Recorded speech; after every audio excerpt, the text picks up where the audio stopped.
अस्सलाम वालेकुम people, this is Sajjad Hussain. आज की वीडियो का मकसद ये है कि हम एनालाइज़ करें कि ईरान और द जीसीसी के इशू में क्या हो रहा है नया लेटेस्ट, और ये इशूज़ सॉल्व होने के कितना करीब हैं, और इन जो इश्यूज़ चल रहे हैं उनका कोई सोल्यूशन है कि नहीं है, and in the situation is getting any better और नॉट। सो लेटेस्ट डेवलपमेंट्स तो ये हैं कि ईरान ने ऑन सैटरडे ये अनाउंस किया था कि आपका हम जीसीसी कंट्रीज़ जो नेबर्स हैं और मुस्लिम कंट्रीज़ हैं उनको टारगेट नहीं करेंगे, and they are sorry for targeting them, but उनकी मजबूरी थी क्योंकि वहाँ से अटैक्स इनिशिएट हो रहे थे। सो अगर वहाँ से अब अटैक्स इनिशिएट नहीं होते तो they will not attack the neighbouring countries. However on Sunday Iran की oil storage and desalination facilities hit हुई थी, जिसके रिस्पॉन्स के अंदर ईरान ने फिर अटैक्स इनिशिएट किए, एंड बहरीन की भी एक डीसैलिनेशन फैसिलिटी हिट हुई थी, और अक्रॉस जीसीसी और भी ड्रोन्स और मिसाइल्स फायर हुए थे, and there are still sirens going on there. अब मसला ये खड़ा होता है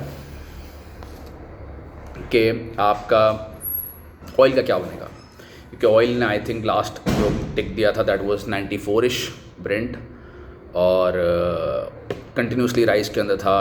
फ्राइडे को भी तकरीबन 10% से ऊपर की क्लोजिंग आई थी, और बट क्या बनेगा इसका, मतलब क्रूड बढ़ता चला जाएगा, गिरेगा, स्टेबलाइज करेगा कहीं, और ये मसला हो क्यों रहा है? सो मसले की जड़ ये है कि ईरानियन मिलिट्री ने थ्रेट ये किया है कि दे विल टारगेट वेसल्स जो कि स्ट्रेट ऑफ हार्मुज से गुजर रहा है। They have not literally close the straight because वो करना नहीं जा सकता। हाउएवर वो कह रहे हैं कि देयर इज़ अ थ्रेट कि वहाँ पे हम अटैक करेंगे, अगर कोई भी यूएस या इजरायली वेसल वहाँ से गुजरता है, we will try and target them.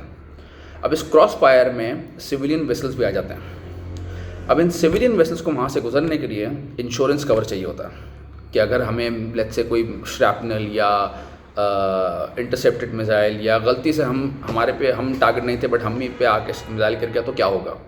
तो हमारा तो वेसल बर्बाद हो जाएगा और सारे फाइनेंशियल हिट हमें लेनी पड़ेगी क्योंकि हमारे पास इंश्योरेंस कवर नहीं है, क्योंकि फिल वक्त insurance companies are not giving insurance, war time insurance cover to any of the vessels that are supposedly travelling through the strait of Hormuz.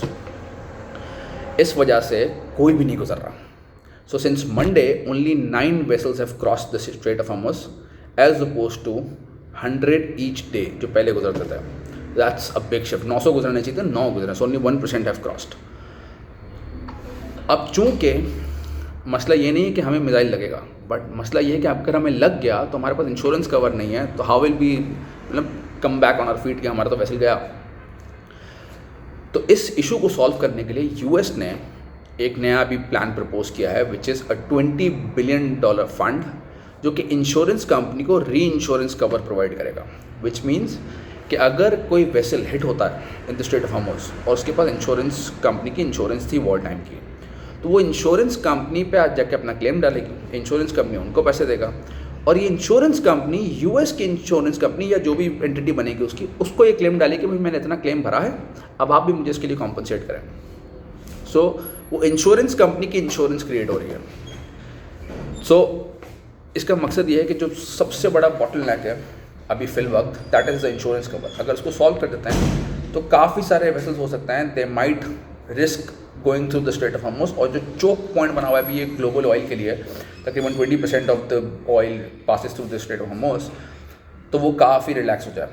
Along with जो सऊदी अभी ट्राई कर रहा है कि अपने रेड सी वाले पोर्ट से डाइवर्जन्स क्रिएट करें।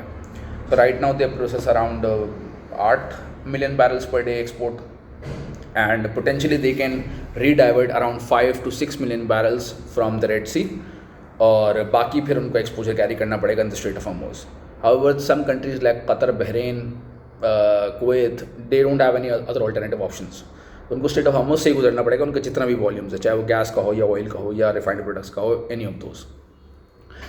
सो इस कॉन्टेक्स्ट में अगर ये insurance policy, reinsurance policy for insurance company आ जाते हैं and the insurance company start giving insurance to the vessels, then there is a high likelihood कि vessels might start taking some risk and passing through the Strait of Hormuz, जो बहुत ज़्यादा crunch create हो गया in oil वो ease of हो जाए।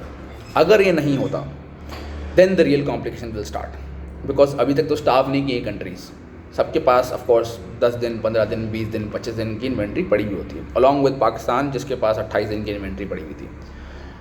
अगर ये मसला सॉल्व नहीं होता then the situation can get really अगली।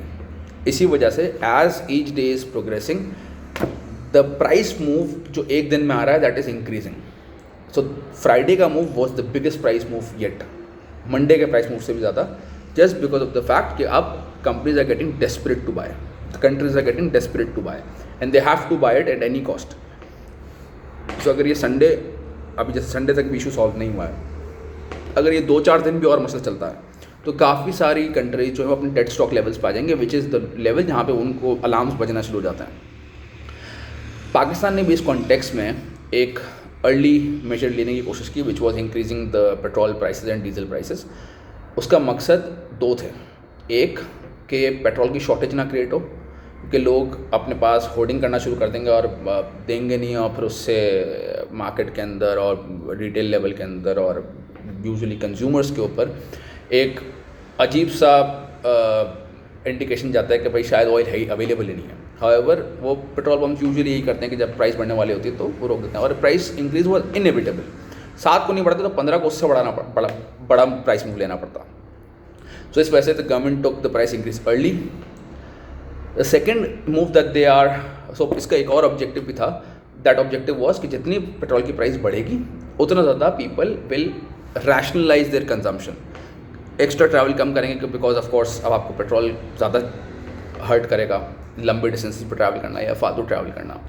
The second thing that they are contemplating, या वो सोच रहे हैं कि इम्प्लीमेंट करने का, दैट इज़ के वर्क फ्रॉम होम, जो कि उन्होंने कोविड में भी ट्राई किया था and it was partially successful, specially in universities, school and colleges. तो that is what I also feel and what the government is also considering कि सबसे पहले तो उनको वर्क फ्रॉम होम पे डालते हैं या डिस्टेंस लर्निंग पे डालते हैं, ताकि ये वाला जो एटलीस्ट कम्यूट के अंदर आपकी कंजम्पशन होती है पेट्रोल डीजल की वो गिर जाए, ताकि हमारा जो रिजर्व्स हैं वो थोड़े और दिन चल सकें। फिर ऑफ कोर्स आपका वर्क फ्रॉम होम पॉलिसी भी आ जाएगी अगर ये मसला चला तो, ताकि घर से काम करें। तो सो एसेंशली आपका जितना हम पेट्रोल कम कंज्यूम करेंगे उतना ज़्यादा दिन हमारे लिए चलेगा।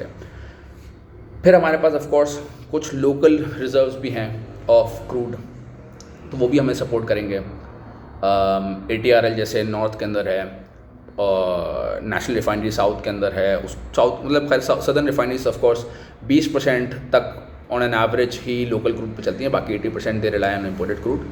नॉर्थ के अंदर अच्छा खासा ऑयल है तो वो ATRL completely local crude process करता है, तो वो भी हमारे इन द कंट्रीज कॉन्टेक्स्ट थोड़ा बहुत और बफर देंगे। कैसे नहीं होगा, सब बंद हो जाएगा, बट असेंशियल सर्विसेज जो हैं वो रन हो सकेंगी through the local crude refining. But Monday will be a crucial day to see, क्योंकि ऑफकोर्स इनका 2 बड़े इवेंट्स खड़े हैं मंडे को। एक तो आपका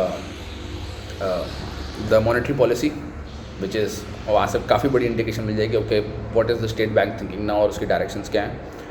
एंड द सेकेंड इज़ कि मंडे को क्या डेवलपमेंट्स होती हैं इन द ईरान कॉन्फ्लिक्ट, और कोई स्लो डाउन का कोई पोटेंशियल नज़र आता है, या जो इंश्योरेंस पैकेज अनाउंस होता है वो इम्प्लीमेंट होना शुरू हो जाए तो कुछ वेसल्स क्रॉस करना स्टार्ट करें। बिकॉज जैसे ही स्टार्ट करना शुरू करेंगे वेसल्स, तभी से मार्केट्स बहुत पॉजिटिवली एक्ट करेंगी और हो सकता है कि ऑयल पे प्रेशर रिलीव हो जाए। तो दैट विल बी ए की ट्रिगर टू लुक फॉर, कि अगर आपका स्ट्रेट ऑफ हार्मुज से वेसल्स क्रॉस होना शुरू होते हैं because they get insurance. So I hope Monday को लेट्स सी कि कुछ थोड़ी सिचुएशन सेटल डाउन हो। And this is my first video on this channel, so let's hope कि I am able to continue this because अभी बिल्कुल नया है। एंड I hope you guys support and like and subscribe and share the video so that I get motivated to make new videos and new informative updates for you as well. Thank you.